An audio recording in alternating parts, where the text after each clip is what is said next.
나쁜 일은 일어나기 마련. 좋은 일이 일어나려면 정신줄 번쩍. 병들지 않은 건강한 뉴스, 건강한 대화. 몸에 좋은 것 뉴스 생로 병사의 비밀.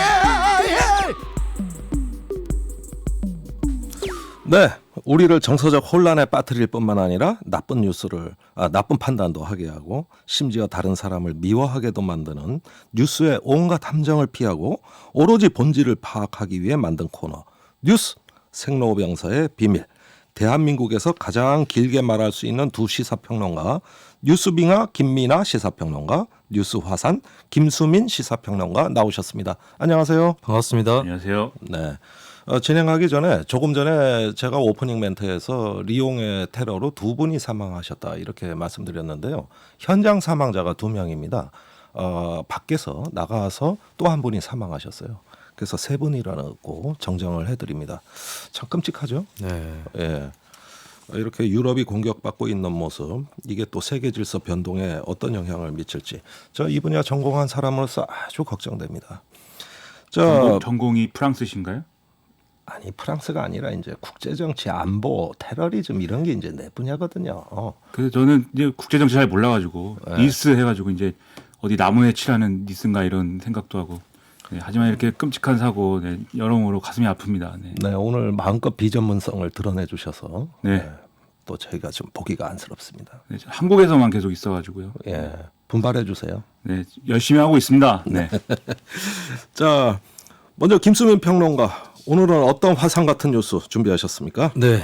장이 서게 생겼습니다. 민주당이 장이 선다. 서울시장 후보 무공천 방침을 철회를 하면서 오늘 하루 종일 설왕설래가 이어지고 있는데 이런 김에 서울시장 선거 민주당에서 누가 나설지 정리해보는 시간을 가져보도록 하겠습니다. 네, 사실상 무공천 방침은 이제 주말에 전당원 투표를 통해서 네. 결정이 되겠습니다만은 거의 철회되는 분위기죠. 그렇습니다. 당원 지지층의 목소리가 주로 왜 후보를 안 내냐 네. 이거였고 사실 위성정당 문제 때도 지난 총선 때 예. 전당원 투표를 거쳐서 맞습니다. 만들기로 하자라고 결론을 냈었죠. 자, 2010년과 18년 서울시장 선거에 도전했던 박영선 중소벤처기업부 장관, 이번에도 거론되고 있죠? 그렇습니다. 2011년이죠. 서울시장 재보선 때의 비읍 이응 시옷 단일화를 네. 이뤘습니다. 박원순, 박영선 네. 단일화를 이루면서 그동안 한 10년 가까이 칼을 갈았을 것으로 보이고 이번에 빠지지 않을 것이라고 예상이 되고 있고 사선 의원입니다. 네. 또 지금 중소벤처기업부죠. 네. 장관을 또 지내고 있기 때문에 무게감은 있는 후보다라는 네. 게 중평이라고 볼 수가 있겠고요. 좀 약점이라고 했을 때는 과거에 이제 민주당의 주류 지지층 사이에서 그렇게 인기가 좋지 않은 좀 비토 여론도 있었고 예. 그런 후보였던 것이 좀 약점이다. 내부 경쟁에서 승리할 수 있을까 이런 의구심은 또 있는데 근데 최근에 보면 장관 되는 과정에서도 그다지 큰 거부나 비토를 받지는 않았었거든요. 네. 어느 정도 불식된 감이 있고 그리고 내년 재보선 전략으로 민주당이 너무 친문색이 강한 후보를 내는 것보다는 좀 아닌 후보를 내는 게 더 나을 수도 있다. 이런 중도층 판단을 공략에 유리하지 그렇죠. 않겠어요? 그리고 우리가 이런 후보를 낼 수 있다. 뭐 일색의 당이 아니다. 이런 네. 걸 또 보여주려고 하는 그런 의도가 있다면 박영선 장관한테도 기회가 갈 공산이 더 커지겠죠. 네, 이건 민주당 지지층의 어떤 전략적 판단이 있느냐 없느냐 하는 네. 그런 포인트를 짚어주셨어요. 2018년 서울시장 후보 경선 때 고 박원순 전 시장, 박영선 장관과 경쟁했던 우상호 의원이 있습니다. 그렇습니다. 이번에 또 나오죠? 네, 오늘 아침 김현정의 뉴스쇼에서 네. 출마 입장을 밝히기도 했었거든요. 네. 육성 한번 듣고 오시겠습니다. 어쨌든 당의 방침이 결정되면 네. 그걸 전제로 하면 적극적으로 검토를 할 생각입니다. 후보 낸다라고 결론이 나면 출마하시겠다는 얘기입니다. 네, 뭐 좀 적극적 검토라고 좀 해주십시오. 그렇게 적극적 검토 좋습니다. 제가 우상호 의원하고 참 가깝게 지냈었어요. 그런데 네. 옛날에 원내대표 할 때 너무 지쳐가지고 아. 장관직도 마다하겠다. 아주 뭐 그 지친 목소리로 얘기하더라고. 지금 피로가 다 회복되셨나 봐요. 현재 이 우상호 의원 어떻게 준비되고 있습니까? 우상호 의원 같은 경우는 이제 86세대 정치인 중에 대표 주자로 꼽히고 있고 네. 이인영 장관보다도 더 먼저 여당 원내대표를 또 지냈습니다. 어허. 예, 그런 것도 있고 이제 뭐 임종석 전 실장 또 86세대 내 나름 라이벌이었었던 것 같은데 지금은 이제 정치를 하고 있지 않죠. 네. 혼자 지금 86세대에서는 서울시장 후보로 거론이 되고 있는 그런 위상을 다지고 있고 입각을 할 때도 되지 않았나 이런 얘기도 있었고 2019년 3월에 문화체육관광부 장관으로 입각한다. 네. 이렇게 유력하게 설이 돌다가 뭐 이해찬 대표가 말렸다. 네. 뭐 그래서 이제 입각을 하지 않았다. 이런 설이 2017년엔 있는데요. 통일부 장관도 거론된 적이 그렇습니다. 있습니다. 계속 장관으로도 거론이 됐기 때문에 계속 거론만 되셨어요. 근데 이제 그 단계를 생각해 봤을 때는 서울시장 선거는 필연일 것이다. 이렇게 보여지는 거고요. 박영선 장관에 비해서는 조금 더 이제 지지층이 더 좋아하는 후보일 수 있습니다. 그 점이 네. 더 유리하게 작용을 할 텐데 위기 요인이 하나 있다면 현재 한국 사회에서 86세대, 86 정치인에 대한 거부감이 좀 높아져 있는 상황이라서 네. 이게 좀 위기 요인이 아닐까 싶어요. 근데 이분은 위기 요인이 제가 볼 때 하나 더 있습니다. 이분은 옛날에 이제 대변인도 하고 그래서 네. 달변가로 이름이 많이 나 있거든요. 달변가들이 좀 자유롭게 풀어놓으면은 항상 이제 설화에 휘말리고 항상 폭탄 발언 이런 걸로 뉴스에 많이 납니다. 그 선거에 나가면은 네. 그런 리스크가 있을 수가 있다. 이게 남의 일이 아니죠. 우리가 이제 김종대의 뉴스업인데 네네. 설화 이런 건 우리도 마음이 아픈 일이기 때문에 제가 진심으로 우상호 의원은 걱정하고 있습니다. 그뭐 말씀하실 때 꼭 저를 걸고 넘어지시더라고. 김종대의 뉴스업이기 때문에 예. 얘가 우상호의 뉴스업이었다면 또 우상호 의원 얘기를 했겠죠. 네. 둘 다 했구나 어차피. 네. 요전에 추미애 장관 아들 그 휴가 문제가 됐을 때도 네. 한번 설화에 휩쓸린 적이 있죠. 아 근데 이제 또 정치인 중진 정치인으로서의 감각으로 빠르게 사과하고 퇴각하는 네. 그런 모습을 또 보여주기도 했습니다. 저는 사과해도 소용이 없던데. 아, 예, 그런데 민주당 사과하면은 봐주더라고요. 네. 자, 비교적 젊은 1970년대생 후보들도 눈에 띄고 있습니다. 박주민, 박용진 의원 꼽히고 있죠? 네, 둘 다 잘 나가는 의원들입니다. 올해 총선 때 보면 서울 지역 득표율 1위 박용진, 2위 박주민 이렇게 잘 나가네. 0.1% 포인트 차이였어요. 아, 그래요? 예, 나름대로의 경쟁이었던 건데 박주민 의원 같은 경우는 친문 성향 지지층에서 확실히 인기가 높은 그런 의원이고요. 네. 그리고 법조인 출신 의원들 사이에서 최근에 좀 리더격으로 부상하고 있는 그런 모양새를 또 보여주고 있어요. 아. 그래서 언젠가는 대선에 도전하는 거 아니냐 이런 얘기도 또 자연스럽게 나오고 있고요.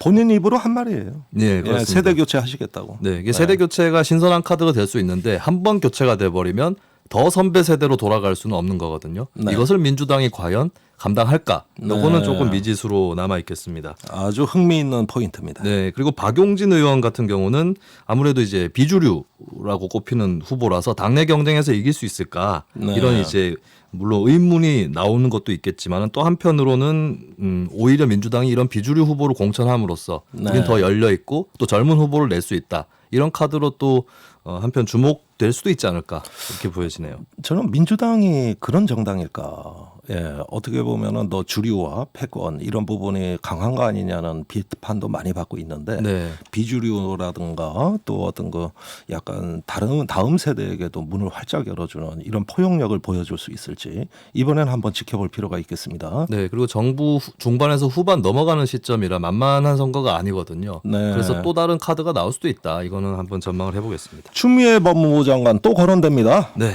이 카드는 하이 리스크 하이 리턴이라고 볼 수 있지 않을까 보여지는데요. 네. 열성 지지층 사이에서는 최근에 검찰 관련 행보 때문에 인기는 많이 올라가고 있는 상황입니다. 근데 오늘 뭐 여론조사도 관계돼서 발표가 하나 됐던데 좀 대중적으로 호의적이지 않은 여론들도 같이 높아지고 있는 이런 상황이거든요. 네, 호불호가 뚜렷하다는 말씀이시죠. 그렇죠.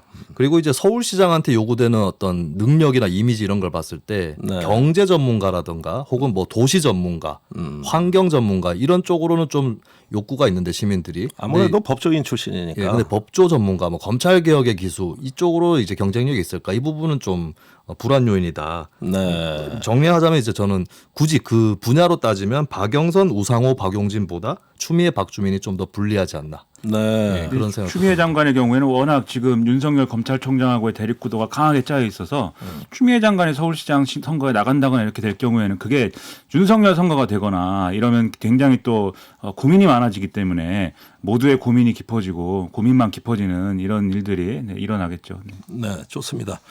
자, 언제 이 공천 여부가 결정될지 지금 당원 투표가 주말에 진행된다고 하는데요. 그 이후에 벌어질 그 예상되는 상황을 미리 한번 저희가 짚어봤어요. 저를 빤히 쳐다보시는 김민하 평론가. 네. 오늘 준비하신 뉴스는 뭡니까? 언제나 진행자를 쳐다봐야죠. 무슨 네. 말을 시킬까 이렇게 기대를 하면서 고대를 네. 하면서. 네. 오늘은 이제 지금까지 민주당 얘기를 쭉 했는데 네. 역시 민주당 얘기하면 다른 동네 얘기도 한번 해봐야 되지 않습니까? 그래서 네. 제가 동네 한 바퀴 한번 돌아보고 왔는데 네, 과연 어떤 뉴스일지 네, 기대가 제가 됩니다. 민주당 말고 다른 동네 사정 좀 듣겠습니다. 네.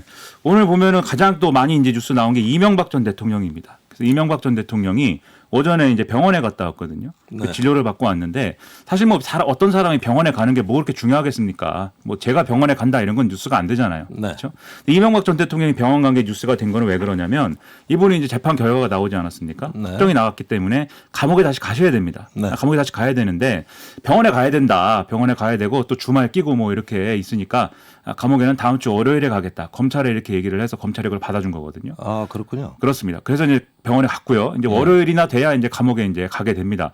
아, 그리고 또 여기서 하나 또 주목해야 될 게 혹시 이명박 전 대통령이 이제 80세이기 때문에 건강이 너무 어렵고 좀 이러면 혹시 형에 있어서의 어떤 배려가 있을 수도 있지 않는가. 그런 이제 여러 가지 얘기들이 있었어요. 근데 네. 오늘 노출된 장면을 보면은 그렇게 뭐 거동이 불편하거나 뭐 이러지는 않아 보였습니다. 그래서 역시 테니스로 다져진 이 육체적인 어떤 그러한 강함을 과시하면서 앞으로 수감 생활을 잘 하시지 않을까 네, 그런 생각이 듭니다. 감옥 생활에 건강 체질이다. 감옥 생활에 아무 문제 없다. 이런 진단이시네요. 자, 김종인 비대위원장은 박근혜 전 대통령 확정 판결 나면 사과하겠다 이런 말 했습니까? 그렇습니다. 일단 뭐라고 얘기를 했는지 우리가 직접 귀로 들어봐야 되겠죠. 제가 동네 한 바퀴 돌면서 네, 주워온 얘기를 한번 들어보도록 하겠습니다. 네. 아직 뭐 지금 화분 문제만 지금 어떻게 확정 판결이 나왔고 아직 좀 기다릴 사항이 있으니까 그게 모두 마무리가 되면은 그때 가서 얘기를 할 겁니다. 그때 가서 얘기하겠다. 굉장히 궁금합니다. 이거는 국민의힘 보수 정당으로서는 참 파격적인 그 발표거든요. 파격적인 메시지예요. 그렇습니다. 일단 네. 파격적인 것은 사과를 하겠다고 얘기하는 것이 파격적이죠. 전직 대통령에 그걸 대해서 암시만 해도 파격이에요. 그렇죠. 네. 전직 대통령에 대해서 이 과거에 탄핵당하고 감옥에 가고 이런 것들에 대해서 김종인 위원장이 사과하겠다라는 얘기는 사실 계속 해왔습니다. 네. 근데 이제 중요한 것은 이명박 전 대통령 판결이 그럼 나왔으니까 네. 확정됐으니까 사과하시오라고 이제 해야 되는데 기자들이 이제 물어본 것이죠. 이제 화가를 합니까? 물어보니까 그것은 박근혜 전 대통령 판결까지 나오면 확정 판결까지 나오면 뭐 사과를 뭐 해보도록 하겠다 이렇게 얘기를 한 거거든요. 네. 그러니까 이 얘기를 하니까 사실 더불어민주당에서는 뭐냐 지금 이제 이명박 전 대통령에 대해서는 그러면 한마디도 안 하는 거냐 국민의힘은 네. 1+1이냐 1+1 해가지고 그때 이제 사과를 하겠다는 거냐 이렇게 비난이 많이 쏟아졌는데 아무래도 김종인 위원장 입장에서는 부담스러운 측면이 있겠죠. 아직도 이명박 전 대통령 그리고 박근혜 전 대통령이 가지고 있는 정치적 영향이라든가 이런 게 없지 않으니까 그 점은 좀 뒤에서 한번 얘기를 해보도록 하죠. 알겠습니다. 사면 얘기하는 사람도 있는 것 같아요. 그렇습니다. 이렇게 주 전직 대통령들이 비극을 겪었고 이런 일이 되풀이되면 안 된다 이런 차원에서 뭔가 이렇게 정치적으로 국민 통합을 이룰 수 있는 어떤 그런 카드로 사면해줘야 되는 거 아니냐 이런 얘기를 하는 분들이 있는데요. 특히 이제 이명박 전 대통령 판결이 확정되고 나니까 네. 그 전까지는 판결이 확정되지 않았기 때문에 사면 얘기는 아직 뭐 시기상조다 이렇게 얘기를 해왔는데 네. 이젠 그럼 얘기해 볼 수 있는 거 아니냐 이런 얘기가 언론 통해서 많이 나왔거든요. 아, 그런 뜻이군요. 네. 자, 좋습니다. 그런데 네, 사면이 과연 지금 할 때냐? 네, 과연 이 이명박 전 대통령의 이런 범죄 사실들이 어떤 정치를 잘못해서 생긴 문제라기보다는 사익을 위해서 대통령직을 활용했다거나 또는 그 전에 대통령이 되는 과정에서 있었던 그런 일들인데 경제사범인데 사면이 맞느냐 이런 의문이 또 제기가 되고 있는 거죠. 네. 오늘 국민의당에서 누가 탈당했다는 소식이 들립니다. 네, 국민의당 소속인 주이삭 서울 서대문 구의원이 이제 탈당한다 이렇게 밝힌 건데 이분은 이제 1988년생이고 2018년 지방선거에서 기초의원에 당선이 됐기 때문에 그때 전반적으로 분위기 안 좋은데 바른미래당에서 당선이 돼서 이렇게 기대를 모은 인물이었다고 이제 언론은 얘기를 합니다. 네. 저는 사실 잘 몰랐는데요. 근데 이분이 이제 안철수 대표가 서울시장에 나가지 않고 대권으로 직행하겠다라고 하는 거에 대해서 이거 판을 뭐 흔들고 이런 게 있어야 되는데 이렇게 자기 안전만 챙기면 어떡하냐 이런 이제 얘기를 하면서 탈당한다 이런 얘기를 하고 그러면서 이제 뭔가 국민의당 입장에서는 앞으로 미래가 좀 불안하다 이런 얘기가 나오고 있는 거죠. 네.